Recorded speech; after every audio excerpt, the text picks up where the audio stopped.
आइए नौका विहार शीर्षक का अगला भाग देखते हैं।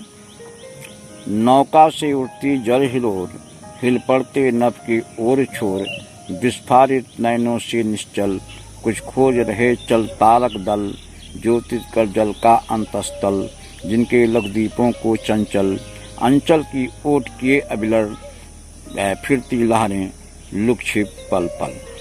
अब व्याख्या के पहले शब्दार्थ देखते हैं। जल हिलोर, पानी की लहरें, जल की लहरें। और छोर माने इस पार से उस पार तक, इधर से उधर तक, संपूर्ण। विस्फारित माने होता है आंखें फाड़ फाड़ कर।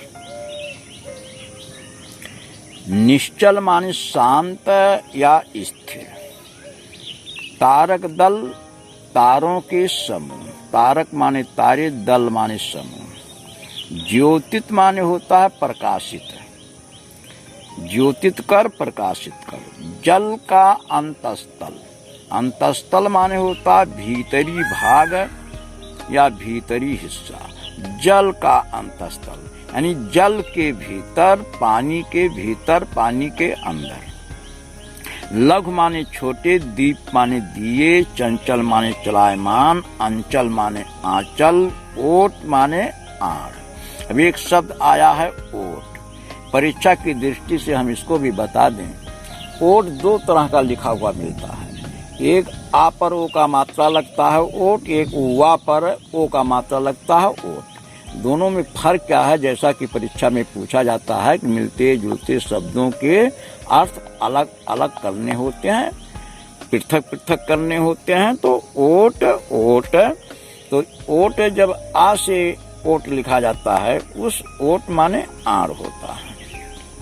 और वा से ओट लिखा जाता है तो उस ओट माने मत होता है। अब देखिए मत शब्द आया, ये भी परीक्षा में पूछा जाता है कि एक ही शब्द के दो भिन्न अर्थ लिखने होते हैं। जैसे मिलते जुलते शब्दों के अर्थ अलग अलग लिखने होते हैं, उसी तरह से बोर्ड परीक्षा में या इंटर की परीक्षा में प्रश्न आता है एक ही शब्द के दो भिन्न अर्थ लिखो। तो मत, अब जैसे मत, तो मत के दो भिन्न अर्थ। एक मत माने विचार, राय, सलाह, मशविरा, जो भी कहेंगे। और एक मत माने होता है इनकार करना, मना कर देना, नकारना, ये मत है। तो क्या देखें, मिला ना, जैसे ओट, ओट यानी आड़ और विचार, उसका हो गया। और दो भिन्न अर्थ में विचार और इनकार करना, ये नोट करें। लुक छिप माने लुका छिपी करना, पल पल माने क्षण क्षण। तो आइए व्याख्या देखते हैं। व्याख्या से पहले हम इसका प्रसंग देखेंगे कि प्रस्तुत पंक्तियों में कवि ने गंगा में नौका विहार के समय गंगा की मनोहारी सौंदर्य का वर्णन किया है। व्याख्या है, नौका से उठती जल हिलोर, नाव के चलने से गंगा नदी में पानी की हिलोरें उठ रही हैं।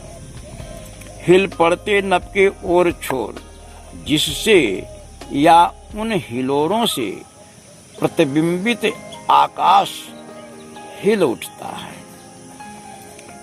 विस्फारित नयनों से निश्चल, पुनः गंगा जल के शांत हो जाने पर, निश्चल माने शांत या स्थिर हो जाने पर, तारक दल प्रतिबिंबित तारों के समूह ऐसे दिखाई दे रहे हैं मानो जल का अंतस्थल ज्योतित कर विस्फारित नयनों से कुछ खोज रहे। थोड़ा सरल हो रहा व्याख्या कि मानो गंगा नदी के जल के भीतरी भाग को प्रकाशित कर, आंखें फाड़ फाड़ कर कुछ खोज रहे हों।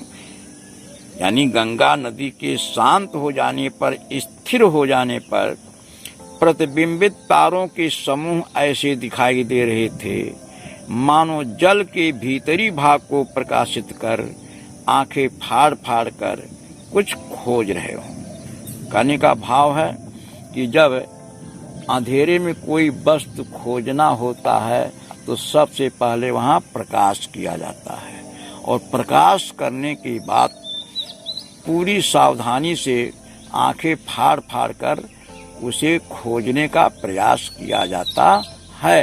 तो हिलोरों के कारण या हिलोरों के बाद जब गंगा जल शांत हो जाता है तो उसमें जो तारों की परछाई पड़ रही है उन परछाइयों को देख करके ऐसा लगता है कि मानो ये तारे गंगा जल के भीतरी भाग को प्रकाशित कर आंखें फाड़ फाड़ कर कुछ खोज रहे हों।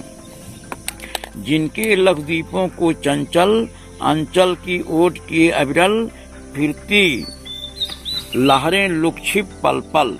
अब आगे कब लिखता है, जिनके लक्षद्वीपों को चंचल, उन तारों रूपी छोटे छोटे द्वीपों को छिपाए हुए गंगा की चंचल लहरें इधर उधर छिपती हुई प्रतीत हो रही हैं। जिनके लक्षद्वीपों को चंचल अंचल की ओट किए अविरल फिरती लहरें छिप पल पल। आगे कट कहता है कि तारों रूपी या उन तारों रूपी लक्षद्वीपों को छिपाए हुए गंगा की चंचल लहरें इधर उधर छिपती हुई प्रतीत लग रही हैं। कहने का भाव है जैसे कोई नारी पूजा की थाल को, आरती की थाल को हवा से बुझने से बचाने के लिए, हवाओं के कारण बुझने से बचाने के लिए उन या उस थाल को या उन दीपक को अपने आंचल के ओट में लिए हुए चलती है जिससे वो बुझने ना पाए। उसी तरह से ऐसा लगता है कि मानो उन छोटे छोटे दियों को छिपाए हुए गंगा की चंचल लहरें इधर उधर छिप रही हूँ। सामने शुक्र की छवि झलमल पैरती परी सी जल में कल। रुपहले कचों में हो ओझल। झलमल माने झिलमिलाना, छवि माने छटा या सुंदरता, शुक्र ये तारा है, पैरती माने तैरती हुई, परी सी परी के समान जल में। तो कब लिखता है, सामने शुक्र की छवि झलमल, सामने ही शुक्र तारा झिलमिला रहा है। पैरती परी सी जल में कल, प्रतिबिंबित शुक्र तारा की सुंदरता गंगा नदी के जल में तैरती हुई परी के समान प्रतीत हो रही है। रुपहले कचों में हो जल, जो कभी कभी चांदी जैसे रुपहले बालों में ओझल हो जाती है। ओझल माने छिप जाना, आंखों से दूर हो जाना। तो सामने शुक्र तारा झिलमिला रहा है। प्रतिबिंबित शुक्र तारा गंगा नदी के जल में तैरती हुई परी के समान प्रतीत हो रही है, जो कभी कभी चांदी जैसे रुपहले बालों में छिप जाती है। लहरों के घूंघट से झुकझुक दशमी का शश निस्त्रियंक मुख दिखलाता, मुग्धा सा रुक रुक। और मुग्धा माने होता है मुग्धा नारी, यानी जो अपने यौवन से अनभिज्ञ हो, उसे हम मुग्धा नारी कहते हैं। तो मुग्धा माने होता है मुग्धा सा, मुग्धा नारी की तरह जो अपने यौवन से अनभिज्ञ हो। तो कब लिखता है, लहरों के घूंघट से झुकझुक दशमी का शशि निज त्रियंक मुख दिखलाता, मुग्धा सा रुक रुक है। तो दशमी का चंद्रमा उन लहरों रूपी घूंघट में या घूंघट रूपी लहरों में कभी अपना मुख दिखा देता है तो कभी लहरों में छिपा लेता। नहीं, चंद्रमा का जो मुख है वो कभी लहरों में छिप जाता है तो कभी लहरों से बाहर हो जाता है। कहने का भाव है कि जैसे अपने यौवन से अनभिज्ञ कोई नारी अपना मुख घूंघट में छिपा लेती है और कभी घूंघट उघाड़ देती है, उसी प्रकार दशमी का चंद्रमा कभी अपना तिरछा मुख दिखा देता है और कभी लहरों की चंचलता के कारण छिप जाता है।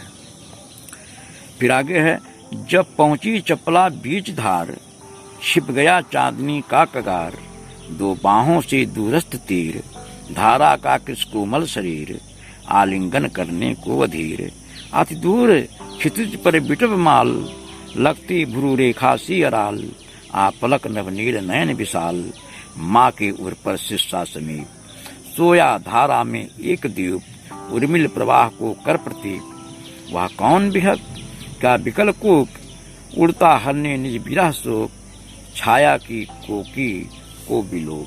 फिर कब लिखता है, जब पहुंची चपला बीच धार, पंत जी कहते हैं जब हमारी नाव गंगा नदी के बीच धारा में पहुंची, छिप गया चांदनी का कगार, तो चंद्रमा की चांदनी से नहाया हुआ गंगा का तट मेरी आंखों से ओझल हो गया।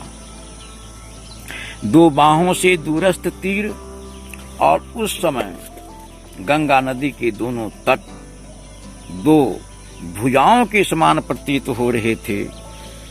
धारा का किस कोमल शरीर आलिंगन करने को अधीर, जो गंगा रूपी युवती के छीणकाय कोमल शरीर को आलिंगन बद्ध करने के लिए अधीर थे। कहानी का भाव है, जैसे कोई नायक दूर खड़ी अपनी नायिका को अपनी भुजाओं में भर लेना चाहता है या भरने के लिए अधीर होता है, उसी प्रकार गंगा के दोनों तट ऐसे दिखाई दे रहे थे मानो वे गंगा रूपी युवती के कृष्णकाय कोमल शरीर को आलिंगन बद्ध करने के लिए अधीर हो रहे हों। अति दूर क्षितिज पर बिटव माल, लगती भ्रू रेखा सी अराल, आपलक नवनील नयन विशाल। फिर आगे पंत जी कहते हैं अति दूर, यानी वहां से दूर क्षितिज पर धरती पर बिटवमाल पेड़ों की पंक्तियां, आपलक नवनील विशाल, आपलक धरती को निहारते हुए, यानी दूर धरती पर स्थित वृक्षों की पंक्तियां आपलक धरती को निहारते हुए आकाश के नीले और विशाल नेत्रों की तिरछी बाहों के समान दिखाई दे रही थीं। वृक्षों की पंक्तियां आपलक धरती को निहारती हुई आकाश के नीले और विशाल नेत्रों की तिरछी बाहों के समान दिखाई दे रही थीं। माँ के ऊपर शीर्षा समीप है, गंगा नदी के धारा के पास में ही एक छोटा सा द्वीप था। उर्मिल प्रवाह को प्रतीक है, जो गंगा की लहरों को या लहरों के प्रवाह को रोककर उलट देता था। यानी गंगा की धारा के पास में ही एक छोटा सा द्वीप था जो लहरों के प्रवाह को रोककर उलट देता था। माँ की ऊपर शीर्षा और वह द्वीप ऐसा प्रतीत हो रहा था जैसे कोई नन्हा सा बच्चा अपनी माँ की छाती से उर पर या अपनी माँ की छाती पर या अपनी माँ की छाती से चिपका हुआ सो रहा हो। वह कौन बिहक क्या विकल को, उड़ता हरने निज विरह शोक, छाया की कोकी को बिलोक। फिर पंत जी कहते हैं, गंगा के ऊपर उड़ता हुआ वह पक्षी कौन है, वह कौन बिहक, वह पक्षी कौन है? क्या विकल को, क्या वो व्याकुल चकवा है? अर्थात क्या वह अपनी चकवी से बिछड़ा हुआ व्याकुल चकवा है जो गंगा जल में पड़े अपनी परछाई को ही चकवी समझ बैठा है और निज विरह शोक हरने उड़ता और समझ बैठा है और अपनी विरह वेदना को मिटाने हेतु उससे मिलने के लिए उड़ा जा रहा है। तो आइए एक बार इसका अर्थ हम पुनः देखते हैं। पंत जी कहते हैं, जब हमारी नाव गंगा नदी के बीच धारा में पहुंची तो चंद्रमा की चांदनी से नहाया हुआ गंगा का तट मेरी आंखों से ओझल हो गया। गंगा के दोनों दूर स्थित गंगा के दोनों तट दो भुजाओं के समान प्रतीत हो रहे थे ऐसा लगता था मानो वे गंगा रूपी युवती के छेड़काए कोमल शरीर को आलिंगनबद्ध करने के लिए अधीर हो रहे हों। अति दूर धरती पर वृक्षों की पंक्तियां धरती को निहारते हुए ऐसे दिखाई दे रही थीं जैसे वे आकाश के नीलवर्णी नेत्रों की विशाल नेत्रों की भावें हों। गंगा नदी के धारा के पास में ही एक छोटा सा द्वीप था जो उसके लहरों को या लहरों के प्रवाह को उलट देता था। वह द्वीप ऐसा लगता था मानो कोई नन्हा सा बच्चा अपनी माँ की छाती से चिपका हुआ सो रहा हो। वह कौन बिहक अरे यह उड़ता हुआ पक्षी कौन है? क्या बिकल कोक? क्या वह कोई अपनी चकवी से बिछड़ा हुआ व्याकुल चकवा तो नहीं है जो गंगा के जल में पड़े अपने प्रतिबिंब को ही चकवी समझ बैठा है और अपनी विरह वेदना को मिटाने तथा उससे मिलने के लिए उड़ा जा रहा है। चलिए शुरू करते हैं नौकाभ्यास शीर्षक का अगला भाग। पतवार घुमा अप्रतून भार, नौका घूमी विपरीत धार, डारों के चलकर तत्पसार, भर भर मुक्ता फल फेन स्फार, बिखराते जल में तारहार। चांदी के सांपों सी रलमल, नाचती रश्मियां जल में चल, रेखाओं सी खिंच तरल सरल, लहरों की लतिकाओं में खिल, सौ सौ उड झिलमिल, फैले फूले जल में फेनिल। अब उथला सरिता का प्रवाह, लग्गी से ले सहज था, हम बढ़े घाट को सहोत्साह। अब इसका हम पहले शब्दार्थ देखते हैं। पतवार यानी जिससे नाव चलाया जाता है वो पतवार होता है। प्रतून माने होता है छीण या हल्का होना, कम होना। भार माने वजन। विपरीत माने उल्टा, उल्टी दिशा में, विपरीत दिशा में। करतल माने हथेली, पसार माने फैलाकर। मुक्ता फल माने होता है मोती। फेन स्पार माने होता है अत्यधिक, फेन माने झाग, अत्यधिक झाग। तार हार यानी तारे रूपी हार। बिखराती माने बिखेरना या फैलाना।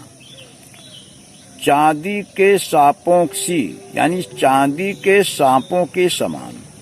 सी माने समान। रश्मियां माने किरण। रेखाएं सी खिंच, तरल सरल, सरल रेखा यानी सीधी रेखा। लहरों की लतिकाओं में यानी लहर रूपी लताओं में। सौ शशि यानी सौ चंद्रमा। उड माने तारा। फेनिल माने झाग। उथला, उथला माने होता है कम होना, यानी जहाँ पानी कम होता है वहाँ कहा जाता है कि उथला हुआ है, यानी पानी कम होना। सरिता माने नदी। लग्गी एक बांस की, एक लंबा सा बांस है जिससे कम पानी में, जहाँ पानी कम होता है तो उस लग्गी के सहारे नाव को आगे बढ़ाया जाता है, वो लग्गी होता है। था माने अनुमान लगाना, पता करना। सहोत्साह माने उत्साह के साथ, उत्साह पूर्वक। अब इस तरह से अधिकांश शब्दार्थ हमने देख लिया और अब इसकी व्याख्या देखेंगे। तो व्याख्या के पहले हम इसका प्रसंग देखते हैं कि पंत जी की नाव गंगा की बीच धारा में तैर रही है, तो गंगा जल में चंद्रमा और तारों के जो बिंब झलक रहे हैं, जो लहरों की चंचलता के कारण नाचते हुए दृष्टिगत होते हैं, इसी का बड़े ही सुंदर शब्दों में वर्णन किया गया है। ये हो गया व्याख्या। तो पतवार घुमा अप्रतुन भार, नौका घूमी विपरीत धार, डालों के चलकर तल पसार, भर भर मुक्ता फल फेन स्फार, बिखराती जल में तारहार। पंत जी कहते हैं कि गंगा की बीच धारा में पहुंचकर हमारी नौका का भार कम हो गया। प्रत्युन भार यानी नौका का भार कम हो गया। ये वैज्ञानिक सत्य भी है कि अधिक दरों में तैरती हुई वस्तुएं हल्की हो जाती हैं। ये साइंस में भी आपको पढ़ाया गया होगा। तो पंत जी कहते हैं कि गंगा की बीच धारा में पहुंचकर हमारी नौका का भार कम हो गया। तब हमने पतवार घुमाकर अपनी नौका को धारा की विपरीत दिशा में मोड़ दिया। कहने का भाव है कि पंत जी कहते हैं गंगा की बीच धारा में पहुंचकर हमारी नौका का भार कम हो गया। तब हमने पतवार घुमाकर अपनी नौका को धारा की विपरीत दिशा में मोड़ दिया।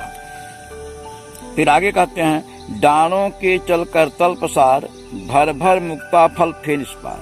यानी डाणों के चलने से, पतवारों के चलने से गंगा जल में झाग उठ रहे हैं, अत्यधिक झाग उठ रहे हैं। उन झागों को देखकर ऐसा लगता है मानो डाणे अपनी हथेली फैलाकर उनमें झाग रूपी मोतियों को भरकर, यानी भर भर मुक्ता फल फेन स्फार, उन झाग रूपी मोतियों को भरकर तथा तारहार, तारों रूपी मोतियों को तोड़कर उन्हें जल में बिखेर रही हैं। ये अर्थ हुआ चांदी के सांपों सी ररमल, नाचती रश्मियां जल में चल, रेखाओं से खिंच तरल सरल। फिर आगे कब लिखता है कि पतवारों के चलने से गंगा के शांत जल में लहरें उठ रही हैं, जो चांदी के सांपों के समान रेंगती हुई प्रतीत होती हैं। यानी पतवारों के चलने से गंगा नदी के शांत जल में लहरें उठ रही हैं, जो चांदी के सांपों के समान रेंगती हुई प्रतीत होती हैं। लहरों के कारण चंचल जल में चंद्रमा की किरणें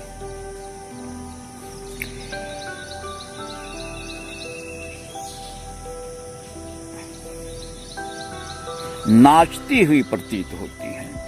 चांदी के सांपों की रमन नाचती रश्मियां जल में चल, रेखाओं सी खिंच तरल सरल। आगे पंत जी कहते हैं लहरों के कारण चंचल जल में चंद्रमा की किरणें नाचती हुई प्रतीत होती हैं, मानो उस तरल जल में सीधी रेखाएं खिंच रही हों।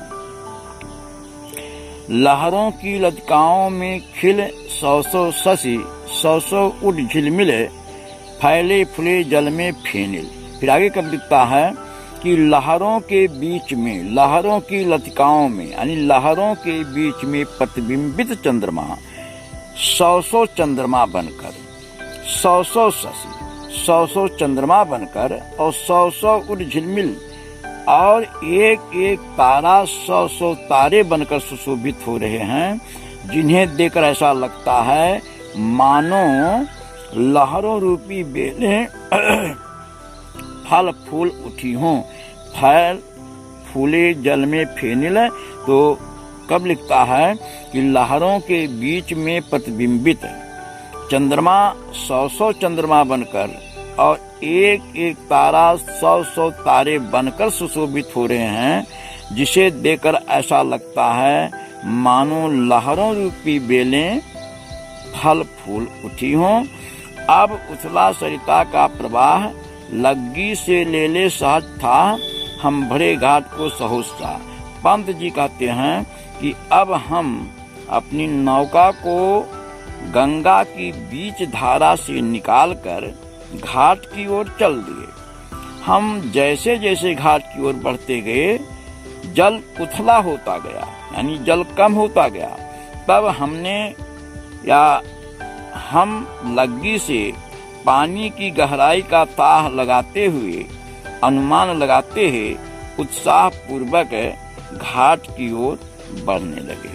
तो इसका एक बार हम सरल कर देते हैं कि कवि पंत जी कहते हैं गंगा की बीच धारा में पहुंचकर हमारी नौका का भार कम हो गया, तब हमने पतवार घुमाकर अपनी नौका को धारा की विपरीत दिशा में मोड़ दिया। डालों के चलने से जल में झाग उठ रहे हैं, जिसे देखकर ऐसा लगता है मानो डालें अपनी हथेली फैलाकर उनमें झाग रूपी मोतियों को भरकर तथा तारों रूपी मोतियों को या मोतियों के हार को तोड़कर उन्हें जल में बिखेर रही हैं। पतवारों के चलने से गंगा के स्थिर जल में लहरें उठ रही हैं, जो चांदी के सांपों के समान रेखती हुई प्रतीत होती हैं। लहरों के कारण चंचल जल में चंद्रमा की किरणें नाचती हुई प्रतीत होती हैं, मानो उस तरल जल में सीधी रेखाएं खींच रही हों। लहरों के बीच में प्रतिबिंबित चंद्रमा 100 चंद्रमा बनकर और एक एक तारा 100 तारे बनकर सुशोभित हो रहे हैं। ऐसा लगता है मानो लहरों रूपी बेलें फल फूल उठी हों। पंत जी कहते हैं, अब हम अपनी नौका को बीच धारा से निकालकर घाट की ओर चल दिए। हम जैसे जैसे घाट की ओर बढ़ते गए, जल कम होता गया, तब हम लग्गी से पानी की गहराई का थाह लगाते हुए उत्साहपूर्वक घाट की ओर बढ़ने लगे।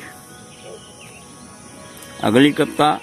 ज्यों-ज्यों लगती नाव पार, उर में आलोकित सद्विचार, इस धारा सी जग का क्रम, शाश्वत इस जीवन का उद्गम, शाश्वत है गति, शाश्वत संगम, शाश्वत नभ का नीला विकास, शाश्वत सच का है रजत हास, शाश्वत लहरों का विलास, हे जग जीवन के कर्णधार, चिर जन्म के आर पार, शाश्वत जीवन नौका विहार, मैं भूल गया अस्तित्व ज्ञान, जीवन का या शाश्वत प्रमाण, करता मुझको अमृत दान। अब इसका शब्दार्थ देखेंगे। पहले उद्गम माने होता है उत्पत्ति स्थान, आलोकित माने होता प्रकाशित या आना, सत माने सैकड़ों विचार, सत विचार माने सैकड़ों विचार, धारासी धारा के समान जग का क्रम, ये जो सांसारिक क्रम है वो धारा के समान है। जीवन का उद्गम, उद्गम माने होता उत्पत्ति स्थल, नभ माने आकाश, शशि माने चंद्रमा, रजत हास, रजत हास माने होता है चांदी के समान हंसी, लघु लहरों यानी छोटी छोटी लहरों का, जग जीवन, जग माने संसार, जग जीवन के कर्णधार, जन्म मरण यानी जन्म से लेकर के मृत्यु तक, नौका विहार, नौका विहार करना, अस्तित्व माने अपने अस्तित्व के ज्ञान को भूल जाना, मैं भूल गया अस्तित्व ज्ञान, अपने अस्तित्व ज्ञान को भूल जाना, अमरत्व माने अमरता। अब इसका सबसे पहले हम संदर्भ देखेंगे। तो संदर्भ तो जैसा कि पूर्वोक्त होगा, इसके बाद हम इसका प्रसंग देखेंगे कि इस काव्यांश में या इस कविता में कवि ने नौका विहार के अनुभव का वर्णन किया है। व्याख्या है, ज्यों-ज्यों लगती नाव पार, कवि कहता है जैसे जैसे हमारी नौका दूसरे किनारे की ओर बढ़ती जाती है, वैसे ही हमारे हृदय में सैकड़ों विचार उठने लगते हैं। ज्यों-ज्यों लगती नाव पार, जैसे जैसे मेरी नाव पार लग रही है अर्थात किनारे के तरफ बढ़ती जा रही है, उर में आलोकित सद्विचार, वैसे ही हमारे हृदय में, हमारे मन में सैकड़ों विचार उठने लगते हैं। इस धारा सी जग का क्रम। और फिर कब कहता है कि हम सोचते हैं कि संसार का क्रम भी इस जल के धारा के समान ही है। जिस प्रकार धारा निरंतर बहती आ रही है, कभी समाप्त नहीं होती, और जो जल आगे बह जाता है उसका स्थान पीछे से आ रहा जल ले लेता है, इसी प्रकार जीवन का उद्गम भी शाश्वत है। जल धारा के समान ही जीवन की गति तथा मिलन भी शाश्वत है। अर्थात जीवन का यह क्रम कभी टूटने वाला नहीं है। कब के कहने का आशय है कि जो जीवन का क्रम है, यानी जो जन्म मृत्यु का क्रम है, ये कभी समाप्त होने वाला नहीं है। आगे पंत जी कहते हैं, आकाश का विस्तार शाश्वत है, शाश्वत नभ का नीला विकास, यानी जो आकाश का विस्तार है ये शाश्वत है। चंद्रमा की चांदी जैसी हंसी भी शाश्वत है। शस्क्या रजतहास शाश्वत, यानी चंद्रमा की चांदी जैसी हंसी अर्थात चांदनी भी शाश्वत है। शाश्वत लग लहरों का विलास, इसी प्रकार लहरों का विलास माने ऐश्वर्य, लहरों का ऐश्वर्य भी शाश्वत है, अर्थात ये सतत बना रहता है। हे जगजीवन के कर्णधार, चिर जन्म मरण के आर पार, शाश्वत नौका, शाश्वत जीवन नौका विहार। फिर कब कहता है कि जो संसार की जीवन रूपी नौका को चलाने वाले हे प्रभु, जन्म के पश्चात सदैव मृत्यु है और मृत्यु के पश्चात सदैव जन्म है, उसी प्रकार यह जीवन रूपी नौका का विहार निरंतर चलता रहता है। मैं चिंतनशील होकर भी अपनी सत्ता का ज्ञान भूल गया। जीवन की शाश्वतता का जलधारा रूपी यह प्रमाण ही मुझे अमरत्व प्रदान करता है। तो इस तरह से नौका विहार शीर्षक पूरा होता है। तो अगली कविता के साथ, अगले शीर्षक के साथ हम पुनः मिलेंगे। बहुत बहुत धन्यवाद।